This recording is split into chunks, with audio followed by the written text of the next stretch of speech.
Okay, welcome everyone. For today's deep dive, we're looking at a really interesting perspective on the future of AI. That's right. We've got this source material, basically an audio summary template with a key quote we're going to focus on. Yeah, and our mission really is just to unpack the thinking behind this quote about the massive technological changes that might be coming our way. Exactly. Less about the nuts and bolts of the tech itself and more about the philosophy, the strategy for rolling it out, especially coming from someone right in the thick of it. Okay, let's jump right in then. This perspective, it's attributed to Sam Altman, and it kicks off pretty directly, basically saying, expect things to change a lot. Mm-hmm.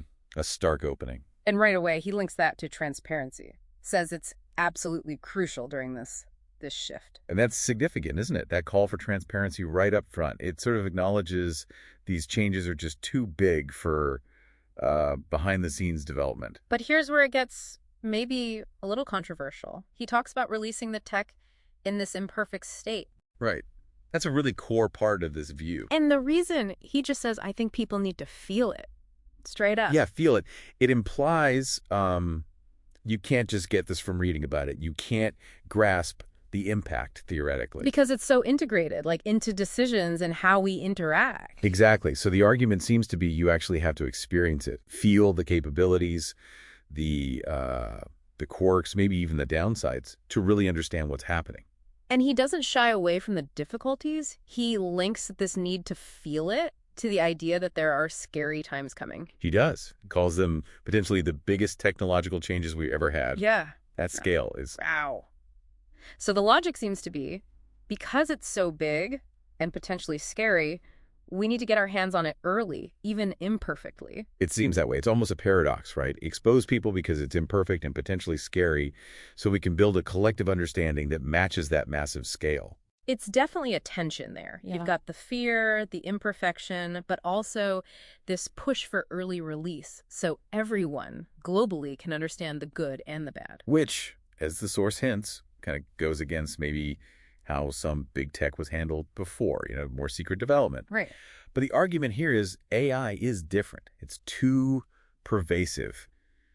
Needs that global engagement from the get-go, even if it means wrestling with it while it's still baking. Okay, so if we're all meant to feel this imperfect, potentially scary thing, how do we actually manage that kind of change? What's the thinking there? Well, the belief expressed is that management is possible, but the key ingredient seems to be time. Time. Yeah, giving people and institutions enough time. Time to process, to understand the implications based on that, feeling it, and then, crucially, time to gradually update things.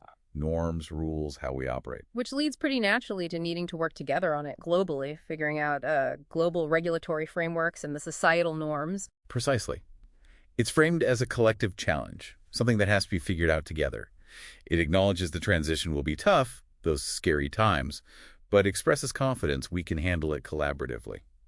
Aiming for something that works for all of us, I think was the phrase. Yes.